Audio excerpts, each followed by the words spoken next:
Vous direz, mais est-ce que les pensées et les sentiments sont des clichés? Non. Ce sont des forces que les clichés attirent. Et qu'est-ce que les clichés? Les attitudes, les habitudes que nous avons prises, ce sont elles qui déterminent la nature des influences que nous attirons. Si les clichés sont très bons, les images qui viendront s'imprimer en nous seront très belles.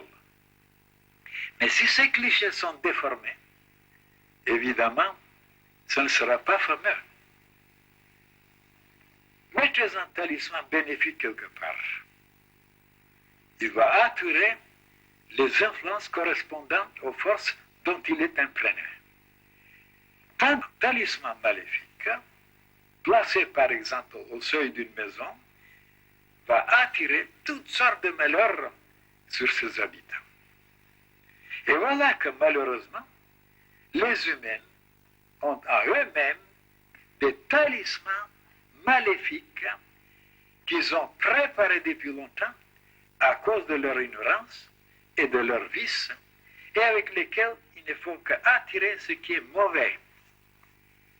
Pour changer ce destin, il faut changer les clichés, c'est-à-dire faire des efforts pour prendre de nouvelles habitudes, de nouvelles attitudes, jusqu'à ce que l'ancien cliché soit recouvert par le nouveau.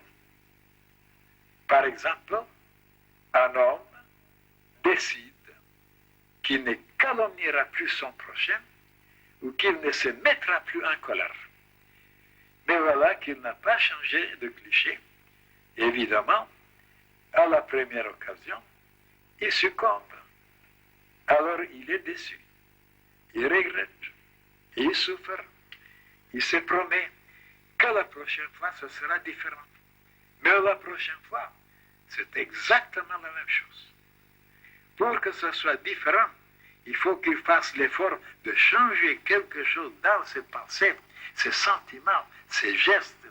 Et quand il a réussi une fois, il a toutes les chances de réussir les fois suivantes, car le nouveau cliché se grave de plus en plus profondément. Cela est aussi vrai pour toutes les autres tendances déplorables dont on veut se débarrasser. La malhonnêteté, la sensualité, la gourmandise, la paresse, etc.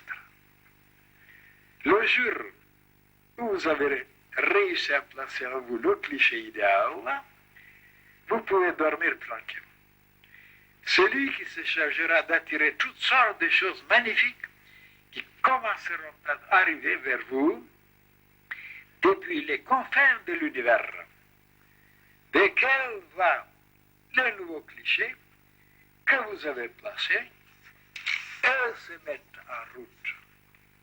Seulement, il leur faut du temps pour parcourir ces millions de kilomètres et arriver jusqu'à vous. Le destin de l'homme est inscrit dans les clichés avec lesquels il vient sur la terre. Quand on regarde de tout petit enfant, on est émerveillé. Ils ont l'air tellement innocents et candides. Mais si on savait avec quels clichés certains sont arrivés sur la terre et quels actes ces clichés vont les pousser à commettre le jour où ils vont se manifester, on serait moins émerveillé.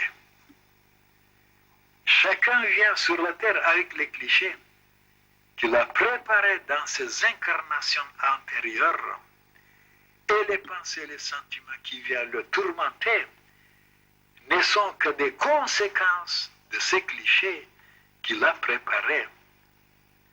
Tandis que celui qui a préparé de bons clichés, quoi qu'il arrive, rien de nocif ne peut pénétrer en lui. Il sent seulement la présence autour de lui de mauvais courants, mais il est protégé. Maintenant, je vous donnerai encore une méthode. vous êtes envahi par des pensées ou des sentiments négatifs.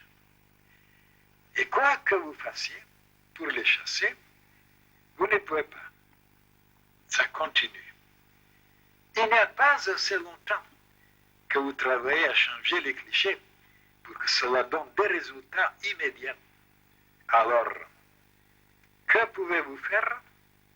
Prendre une attitude d'observateur. Vous commencez à regarder, à observer tranquillement toutes ces forces et entités mauvaises, leurs manifestations, leurs manigances.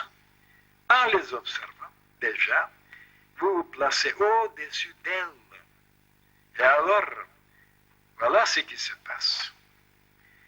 Comme elles commencent à sentir la présence de quelqu'un qui les surveille, ça les gêne.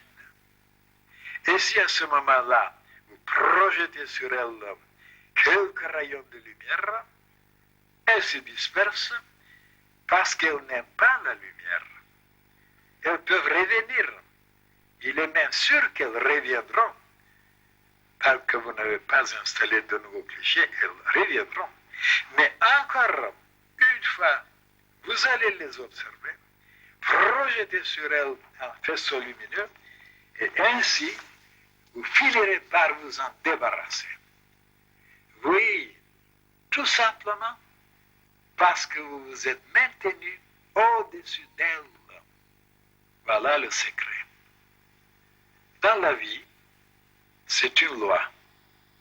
Celui qui est au-dessus a la suprématie, le pouvoir de commander, d'exiger, de menacer. Même s'il est fou, un roi peut mettre en marche toute une armée. Il le peut parce qu'il est supérieur. Par sa position, il est supérieur.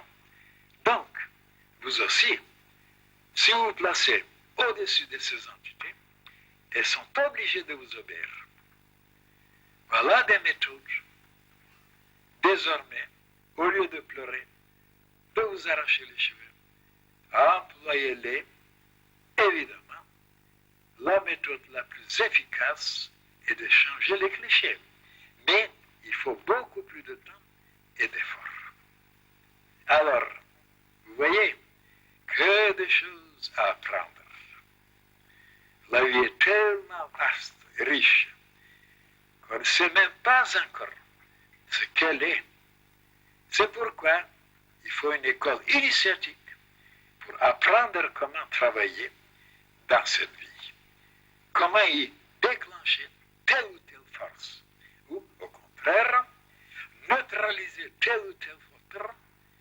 C'est à cette seule condition que vous pourrez réellement vous épanouir.